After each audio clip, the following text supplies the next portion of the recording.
copains qu'on passe maintenant au débat. Et s'il y a quelques questions, on est un peu en retard, j'ai vu, mais on va quand même prendre quelques questions. Et on gardera un peu de temps pour manger, promis. Hein. Alors, je sais pas où... Il y a une question au fond et une devant que j'ai pas vue, peut-être.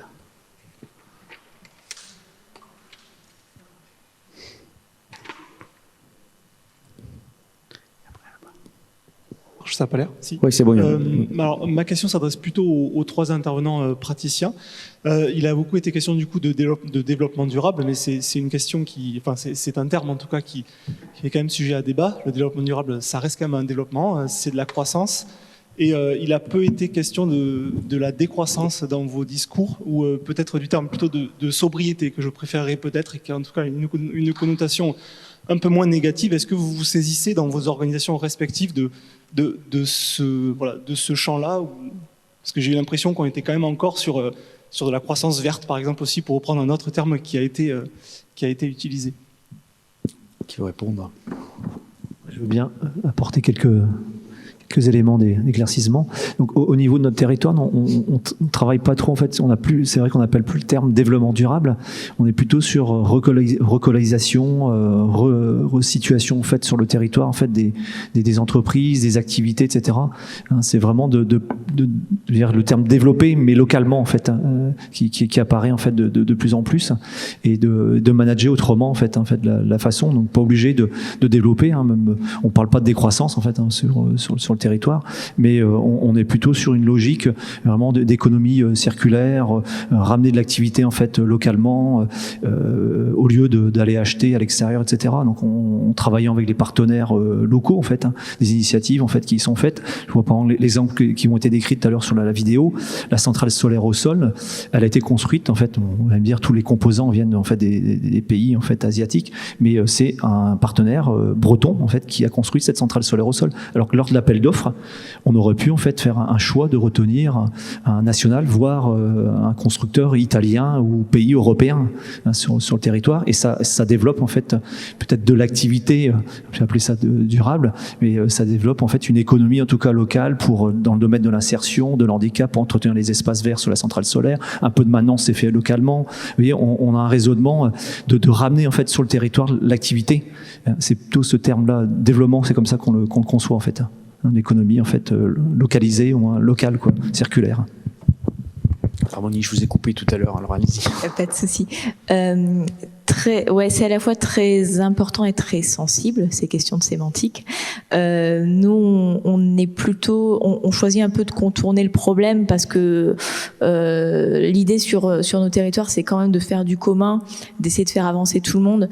Quand vous êtes sur un territoire comme le Finistère, où vous avez à la fois des petites entreprises qui vont très très vite, qui sont hyper engagées, qui ont une approche native sur les transitions, que vous devez aussi faire avec des gros acteurs industriels, que vous devez faire avec des cultures politiques et des cultures économiques qui considèrent que le mot de décroissance est un gros mot. Faut pas se focaliser à ce moment-là sur la sémantique. Ce qui est plus important, c'est d'essayer de faire ensemble et d'avancer parfois dans un sens qui va vers de fait quelque chose qui pourrait être considéré comme décroissant parce qu'on va faire autrement, mais on va pas l'afficher comme ça.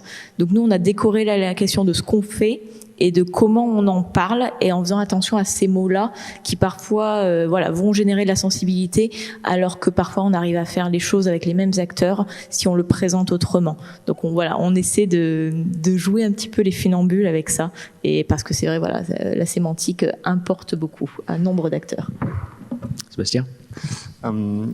J'ai parlé tout à l'heure de réduction, donc en fait la part de réduction elle est pour beaucoup liée à la sobriété. C'est-à-dire que quand on annonce là moins 25%, on se dit mince, comment est-ce qu'on fait? Qu'est-ce qu'on enlève aujourd'hui pour arriver à ça? Et effectivement, il faut se re-questionner sur qu'est-ce qui est nécessaire, et donc donc se débarrasser du gaspillage, ce qui est aussi une autre façon de parler de sobriété. Donc ça fait partie intégrante de nos schémas. On cherche à se poser la question de qu'est-ce qui est justement nécessaire et de quoi on peut se débarrasser.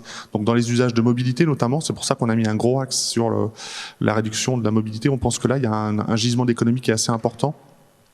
parce qu'on peut revenir à du déplacement local. Alors la consommation, l'économie circulaire répond aussi à une partie de ces problèmes-là.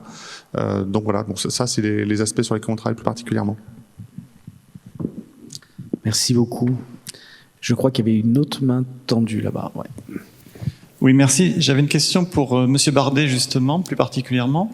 C'était comment vous aviez engagé la dynamique au niveau du territoire autour de cette thématique de la transition environnementale, parce que vous disiez dans vos chiffres que finalement l'impact énergétique de Poitiers était très faible et qu'il y avait donc un enjeu territorial qui était majeur. Et donc, quelle dynamique concrète vous mettez en place pour les amener à être dans des stratégies soit d'incitation, soit de transition, et pour des acteurs sur lesquels vous n'avez pas forcément prise? Alors, quand je disais qu'on avait un faible impact, là je parlais de la collectivité, alors Ville et Grand Poitiers en tant que patrimoine. C'est-à-dire que finalement, tout en étant donc celle qui est en charge du PCAET, on a peu d'impact. Le travail qui a été mené, alors à la fois sur le schéma directeur des énergies et sur le PCAET, a été un travail collaboratif. Le premier était plutôt centré sur du travail et de la mise en relation de professionnels. Donc on a beaucoup travaillé avec les énergéticiens notamment, par exemple. On a travaillé aussi beaucoup avec les propriétaires de patrimoine, les plus gros sur le territoire, pour essayer de faire émerger, de leur faire prendre conscience des éléments ou des constats sur lesquels on aboutissait. Donc ça, c'était cette première partie-là. Sur la deuxième partie, donc sur le PCAET, on a cette fois-ci travaillé plutôt avec le grand public. Donc c'est un dispositif qu'on a mené en poursuite du schéma directeur. Finalement, il n'y a pas eu de rupture entre les deux. Et par contre, on a soumis au grand public l'ensemble des mesures, surtout pour questionner finalement ce à quoi on avait abouti, et pour que de nouvelles actions peut-être nous soient proposées pour qu'on puisse amender et essayer de faire participer au maximum. Ça, c'est un travail qu'on a mené, donc le PCAET a été voté en 2019. Et donc, on arrive l'année prochaine à l'évaluation intermédiaire. Donc, ça veut dire qu'on va re-questionner l'année prochaine, 3 ans après. Donc, sur un document qui n'est encore, j'ai envie de dire, pas vraiment diffusé, donc qui n'a pas encore eu le temps d'infuser. Mais on va devoir se reposer les questions pour se dire où est-ce qu'on en est aujourd'hui. Donc comment est-ce qu'on associe, je pense que c'est les prochaines. Donc je vous ai parlé de 2 actions en particulier. On a d'autres actions en cours, notamment auprès des habitants. On a par exemple des services civiques qui aujourd'hui travaillent en porte-à-porte pour sensibiliser les habitants. Donc je pense qu'on va se poser de plus en plus ces questions-là. C'est comment est-ce qu'on engage, comment est-ce que d'autres se saisissent, parce que réellement, j'ai presque envie de dire, on peut rien. On peut un petit peu, nous, mais il faut que tous les autres y aillent. C'est ça. Étienne, tu voulais réagir? Oui, juste un tout petit mot pour insister sur l'importance, en fait, peut-être le rôle que peuvent avoir les acteurs publics locaux. Je pense peut-être qu'il ne faut pas sous-estimer aussi les signaux qu'envoient les élus ou les managers publics quand ils disent qu'ils affichent en fait des objectifs. Alors bien sûr, il y a le risque de se retrouver étiqueté décroissance. Alors ça, c'est le problème de cette économie qui fonctionne beaucoup à ça, c'est-à-dire il faut marketer tout ce qu'on fait, justifier de son existence, et donc très très vite, c'est oui, mais quelle est votre différence avec ça, avec ça? Donc il y a une vraie difficulté à proposer des choses et à pas. Mais en même temps, donc vous avez un pouvoir d'entraînement. Et donc ça c'est par exemple c'est Fatma qui commence son postdoc, elle vient de commencer à l'ITE, l'Institut de la transition environnementale. Ça va être précisément un de ses sujets de recherche, c'est d'aller mieux comprendre les leviers d'action. Ils sont très très très divers en fait.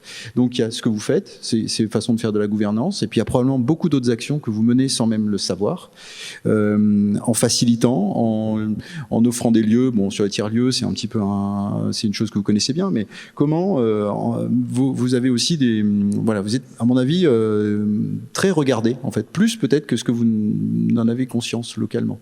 Ça peut être très facilitateur ou au contraire des initiatives qui vont s'auto-censurer. Oui, mais non, la mairie, ça m'intéresse peut-être pas. Enfin, je dis ça, je caricature un petit peu.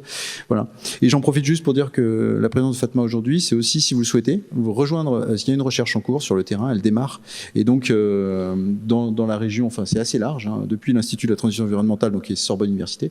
Donc, n'hésitez pas, si vous souhaitez rejoindre un peu ce mouvement de recherche sur les leviers d'action publique. Je fais un petit peu de communication, mais voilà. Et en lien, évidemment, avec nos laboratoires de management public. Exact. Moi, c'est important de rappeler l'idée que c'est intéressant d'associer des praticiens et des chercheurs, donc c'est parfait. Est-ce qu'il y a encore peut-être une dernière question? Je sais que on a envie de rejoindre le repas. Si.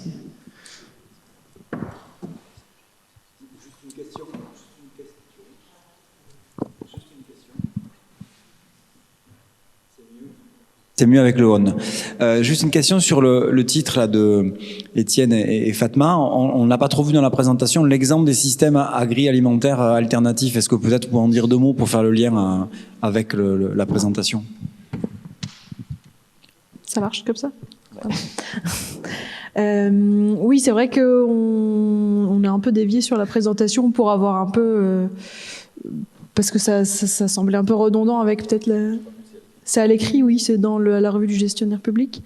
Et oui, c'était de voir comment, à l'échelle d'un territoire, cette question des systèmes agroalimentaires alternatifs, donc tous les systèmes un peu de circuits courts liés à des changements de pratiques agricoles. Donc comment est-ce que ces alternatives-là se développent et comment est-ce que l'action publique locale peut les favoriser? Parce que c'est aussi une sorte d'innovation. Donc, voilà.